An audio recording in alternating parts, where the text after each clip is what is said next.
এই সংসারের কাজই হচ্ছে আমাদের নিত্যদিনের সঙ্গী। আসসালামু আলাইকুম, কেমন আছেন সবাই? আশা করি অনেক অনেক ভালো আছেন। আলহামদুলিল্লাহ, আমিও অনেক ভালো আছি। চলে এলাম প্রতিবারের মতন আরেকটা নতুন ভিডিও নিয়ে আপনাদের মাঝে। দেশ এবং দেশের বাহিরে, কাছে এবং দূরে যে যেখান থেকে বসে আমার ভিডিও দেখা শুরু করেছেন, সবাইকে অসংখ্য অসংখ্য ধন্যবাদ জানিয়ে আজকের ভিডিও শুরু করলাম।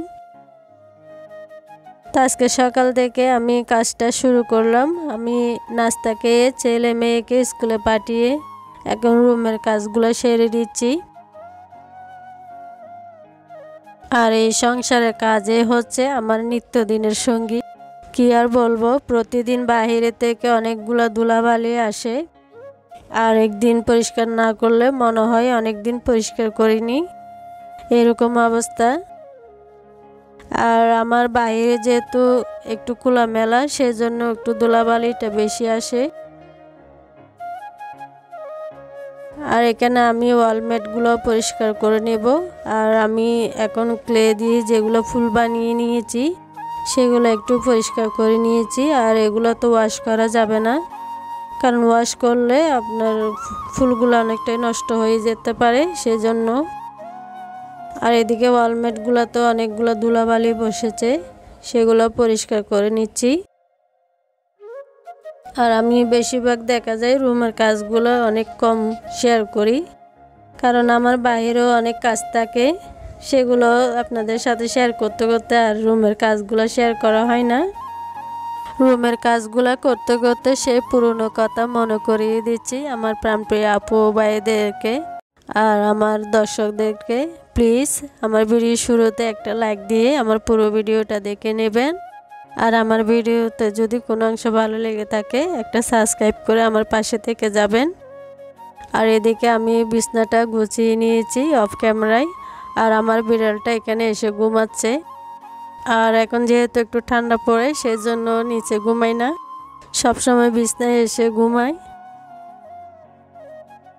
আর ওর জন্য আমি বিছনা গুছাতে পারি না, ও অনেক এমনভাবে ঘুমায়, ডাকলেও শুনে না। এখন সকাল প্রায় 9টা বেজে গেছে। তো আমি রুমের কাজগুলো সেরে ওদেরকে খাবার দিতে আসছি। এখন প্রায় রোদ উঠে গেছে, আর শীতকালে ওদেরকে একটু দেরিতে করে খাবারটা দেই, কারণ অনেক ঠান্ডা থাকে, সেজন্য একটু দেরি করে খাবারটা ওদেরকে দেওয়া হয়। তো এখানে আমি মুরগিগুলো সব ছেড়ে দিয়েছি, আর কয়েকটা মুরগি বেঁধে রেখেছি, ওদেরকে এখন ছাড়বো না। তো ওদেরকে এখন আমি খেতে দিব। আর এখানে কিছু মুরগি আছে, আর যেহেতু ঠান্ডা পড়ে সেজন্য আমি এখানে ঘিরে রেখেছি ওদেরকে, যাতে ঠান্ডাটা কম লাগে সেজন্য। আর ছাদের উপরে তো অবশ্যই ঠান্ডা একটু লাগে। এখানেও কিছু মুরগির বাচ্চা ছিল, সেগুলা বড় হয়েছিল, তো আমি কয়েকটা রান্না করেছি আর কয়েকটা বিক্রি করে দিয়েছি, কারণ মাশাআল্লাহ আমার অনেকগুলো মুরগি হয়ে গেছিলো, সেজন্য আমি বিক্রি করে দিয়েছিলাম, কারণ খাবারের খরচাটা অনেক বেশি হয়, সেজন্য ওদের অনেকটাই খাবার লাগে। তো যাই হোক, ওদেরকে খাবারটা দিয়ে চলে যাব। এটা দেখে হয়তো অনেকে চিনেছেন এটা কি। তো এটা আমার বড় ছেলের জন্য বানিয়ে নিয়েছি।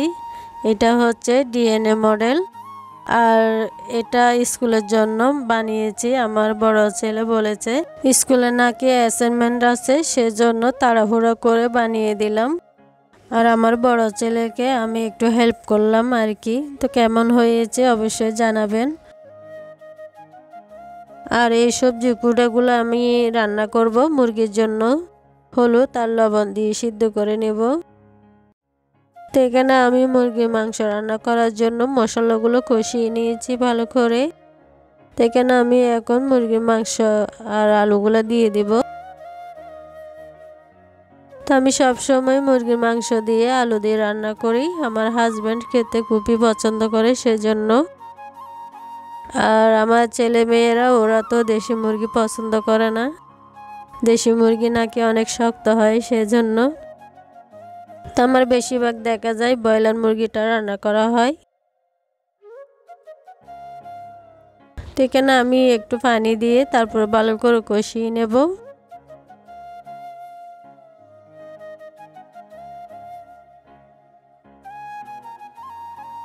এখানে আমি পরিমাণ মতো লবণ দিয়ে দিলাম, দিয়ে আর একটু কষিয়ে নেব ভালো করে।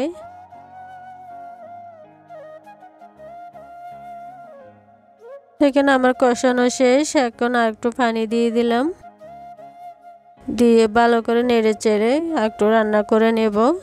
আর যেহেতু ঝোল ঝোল করে রান্না করব সেজন্য একটু পানিটা দিলাম। আর এদিকে আমার সবজি গুঁড়াগুলো রান্না হয়ে গেছে। এখানে আমি শুধু হলুদ আর লবণ দিয়ে সিদ্ধ করে নিয়েছি। আর এদিকে আমার মুরগি মাংসগুলো রান্না করা শেষ। এখানে মুরগির জন্য যে সবজি গুঁড়াগুলো রান্না করেছি সেগুলো নিয়ে আসলাম। এখন প্রায় দুপুর হয়ে গেছে। আর এনে আমি দেওয়ালের উপরে রেখেছি, সেখানে আমার টার্কি মুরগিগুলো উঠে খাওয়া শুরু করে দিয়েছে। আর বিশেষ করে আমার টার্কি মুরগিগুলো শাকসবজি খেতে খুবই পছন্দ করে।